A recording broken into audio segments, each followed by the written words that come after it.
Hello, Three Mics Nation. Welcome back. Long time no see. Big show for us today as we get to recap bowl season.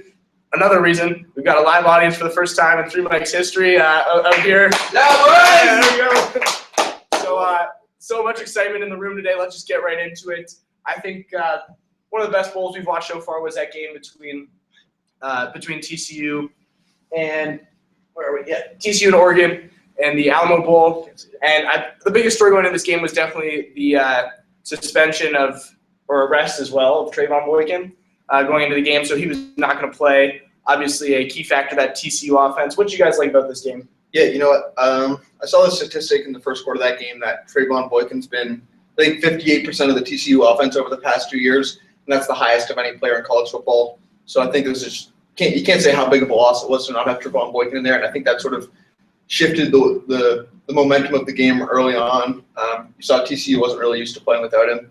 I think that's a huge part of the reason their offense couldn't get anything going early. Yeah, we see these are two teams that clearly rely heavily on their quarterbacks. And we saw Vernon Adams had a great first half leading Oregon. But if Vernon Adams and Trevone Boykin were both playing the entire game, this would have been an exciting game for a different reason. Probably would have been more points. But Brand Colhausen really turned around TCU in that second half. Played an outstanding game. I believe a fifth-year senior, 350 passing yards. He has struggled in his previous appearances this year, but he really had a great showing here. Yeah, kudos to these TCU kids for staying inspired through that whole game. You know, it's hard to come back, especially from a 31-point deficit. I believe that's tied for the largest comeback in bowl history. Going into halftime in that locker room, they came out and they looked like they were ready to come back and win this game. Yeah, you got to give a lot of credit to Gary Patterson and his shirt and his shirt change. I don't know what he said to those guys in the locker room at halftime, but to be able to rally those guys to come back from 31 points, incredible coaching performance. Their offense looked unstoppable in the second half. Just a great football game to watch. I'm firmly believing that was just the shirt change. That's the entire difference. Obviously, it's easy to talk about how great TCU played in that second half of that game, but let's talk about Oregon a bit. What do you guys think about this? What do you think the consequence of this loss is going to have on that Oregon program? I don't think it's going to be too bad. I think the one thing that it shows is that Mark Helfrich's offense is going to be heavily reliant on their quarterback play, and it's going to be really important for them to find a reliable quarterback going into next year.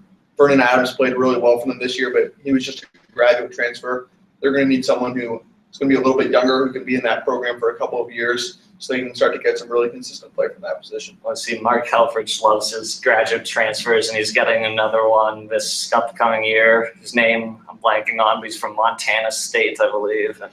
It's a similar quarterback to Vernon Adams, and obviously Helfrich believes that these graduate transfers are going to be what's going to help Oregon succeed. Yeah, all in all, it was a fantastic football game. Aiden, I know this might be a little tough to talk about, but let's talk about that Ohio State-Notre Dame game. A matchup that a lot of people are looking forward to. I was surprised at how few times these teams have played in the past, but I know you're going to want to talk about that game today. Yeah, really interesting matchup. I think there is going to be a series between the two of them starting in 2017, I think. Just two of the best programs in college football. I don't think there's any doubt about that. I think the story early on was the injury to Jalen Smith for Notre Dame on, I think, the first or second defensive series for the Irish, and then the Joey Bosa targeting penalty, which I thought was an interesting call. You really saw that Ohio State started to play the way that they were supposed to play all year long. And I don't think anyone would really disagree that they're probably one of the top 4 teams in the country, but they just didn't do enough to make it this year. Tough matchup for Notre Dame. I think the real story out of South Bend this offseason is going to be the quarterback competition. DeShone Kizer's played very well this year, but Malik Zaire was the starter going into this year. I think that's going to be an interesting competition to watch in the offseason. Yeah, definitely. Malik Zaire had a hot start to this season, and DeShone Kizer picked up where he left off. In this game we saw, obviously, Ohio State play the way, as you said, they're supposed to play, and unfortunate timing for them when it came to their losses that they didn't get into the college football playoffs. They clearly look like one of the top 4 teams. Yeah, for sure. I just wanted to Aiden, I wanted to, you touched on it a little bit, Pat. I wanted you to talk about the quarterback duel that's going to be happening at Notre Dame this next season. All right, well, we got the lefty Malik Zaire. He can scramble. He's got a pretty good arm. And then we got Deshaun Kaiser, who obviously played pretty well for them at the end of the season. My problem with Deshaun Kaiser, I'm not sure he's the best decision maker on the field as a quarterback. He can clearly make all the throws. He's got a very accurate arm. It's just, I think decision making is an issue. Malik Zaire's got a better running ability than Deshaun Kaiser, so it's going to be interesting to see how it plays out. I might give the edge to Kaiser just because of the way that this season finished, even though it wasn't great, but he was pretty good. And because he started at the end of the year, I think he's got the edge going into next year. Yeah, I agree with Patrick. I've got Deshaun Kaiser winning this matchup. I just think he's the more polished player. I think he's gonna, just continue to advance in his decision making, and he's got the talent, he's got the size. I think there's gonna be some big stories in Notre Dame. The offense, obviously, Will Fuller decided he's going to be going to the draft. Just an incredible receiver. They're also going to be losing CJ Prosise, but they've got a couple of running backs going back. I saw Brian Kelly said that he'd like to find a way to get Kaiser and Zaire both on the field, so I wouldn't be shocked to see Malik Zaire playing a different position next year if he loses that quarterback battle. Just he's such a great athlete. Yeah, it'll be interesting to see if he can pull Braxton Miller type change. Yeah, it should be an interesting fall in South Bend. I wanted to move on to the Baylor North Carolina game. Obviously, a great bowl game. These Bears kind of fell off the track near the end of the season. Aiden, I know you're a big fan of that Baylor offense, and what did you see from them, led by inexperienced quarterback Chris Johnson? Yeah, Chris Johnson really wasn't the story at all. I think Art Briles and Kendall Briles just proved once again why they're the two best minds in college football. When you put those two guys together, they can come up with some incredible stuff. Just their ability to form a new rushing attack without a quarterback in the game. I thought it was incredible to watch. They really just demoralized that UNC defense. Incredible play from their offensive line. And even without a quarterback, they found a way to get so many athletes to touch the ball. I think they had like 7 different people take snaps in the first quarter. Just an incredible offense to have the pleasure to watch. Yeah, and you can see from the way this year went that as long as Art Briles is the head coach of Baylor, that they're going to have a lot of success because they go through quarterback after quarterback, and each one of them is successful. Even though Chris Johnson isn't really a good quarterback, in my opinion. I think it's pretty bad, but he led that offense pretty well in the bowl game. He struggled in a few other games, but that's suspected from any young quarterback with little experience. But yeah, it's a great showing from Baylor and Art Briles. Yeah, obviously the biggest concern for Baylor over the last couple of seasons has been that defense of theirs. What do you think it's going to take for this Baylor team to become a national contender, come next couple of seasons? I expect the play of all the defenses in the Big 12 really to start to improve. I think it's taken a couple of years. They've had so many teams in the top 10 for the past couple seasons. I think they're just going to start winning some of those recruiting battles. And I think the real difference between the Big 12 and maybe the SEC, I think they all have great athletes on offense, but it's just some of the defensive players that, Alabama's recruiting are just so much better than what Baylor's got. I think it's going to take a couple of years, but I expect their defense to start to improve. Yeah, and also teams like Baylor and TCU may need to invest a little more in defensive coaches, whether it be upgrading linebackers coaches and D-line coaches. I think coaching is the biggest thing in the Big 12 when it comes to defense. Yeah, obviously with that brand new beautiful stadium down there in Baylor, their whole recruiting process has gotten a little Great easier. stadium. Beautiful stadium. Well built, well designed, well made. It's there to last. I could not agree more. So sticking with the theme of the Big 12 here, let's talk about the first semifinal game, that Clemson-Oklahoma matchup. Going into this game, there was a lot of talk about how these two quarterbacks were gonna fare against one another. To the top players in the country. I think Oklahoma was the fan favorite to win this game, according to ESPN. Not 100% sure on that, but what did you guys think of the outcome? I was surprised by it. I thought Oklahoma was going to win this game. I thought it was going to be close, and Oklahoma would pull it out in the last minute.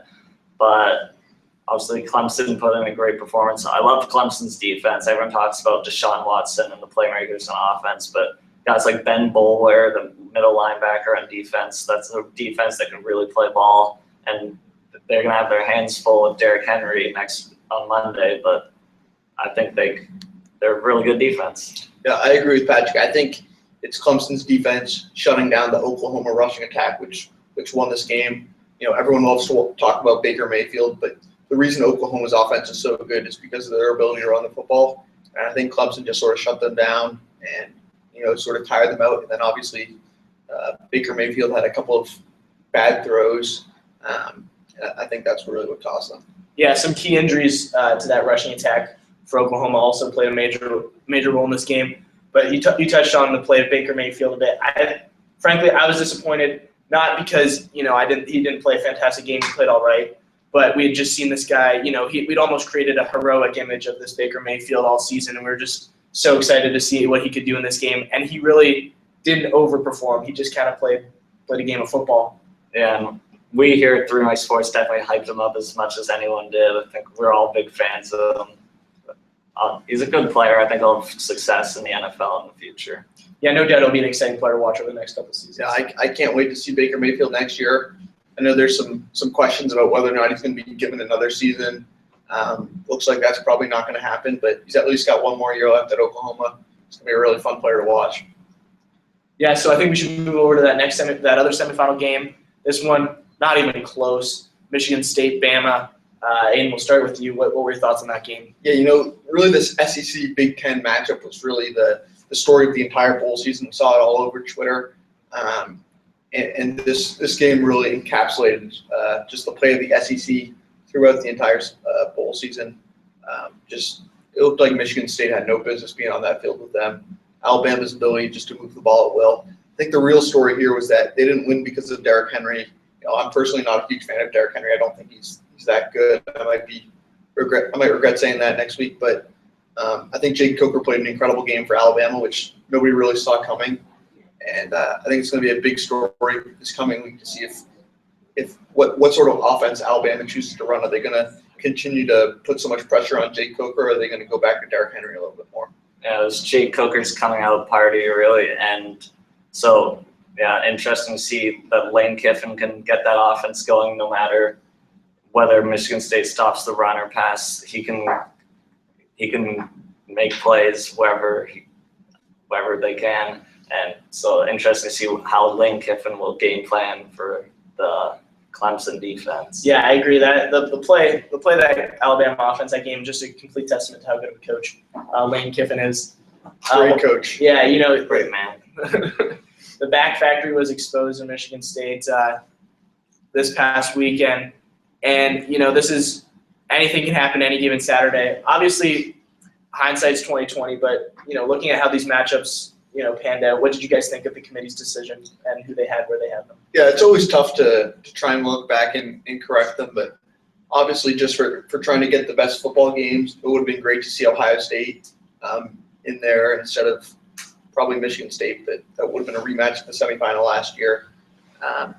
Also obviously Stanford with that dominating Rose Bowl win over Iowa looked like they probably deserved to be in. I'm not saying the committee got it wrong just because they had to make the decision they had to make, but just from a fan's perspective, the games you wanted to see, I think maybe Stanford versus Alabama and Ohio State versus Clemson would have been great games to watch. I think the committee made the choices they had to make, judging on how teams performed. And I think you got to look into wins and losses as the most important factor. And judging by that, they got the decision right. Maybe I would have ranked Oklahoma over Michigan State. And probably Ohio State was probably a better team than Michigan State. They probably would have given Bama a better run for their money. And Stanford also would have looked good in the playoff. But I think judging on how teams finished, the committee made the decision they had to make.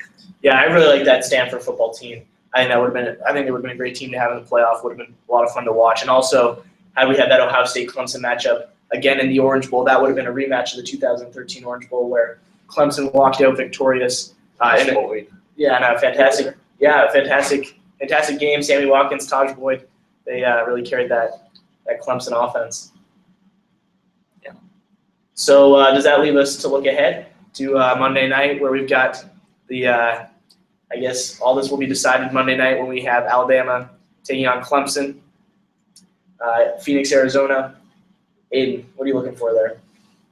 You know, like I sort of touched on earlier, I think the story is going to be the Alabama offense versus Clemson's defense. You know, what sort of attack Lane Kiffin chooses to try and mount against those guys. I think it's going to be a really fun game to watch. Are we making picks right now? So Not yet, not yet. not going to make a pick yet.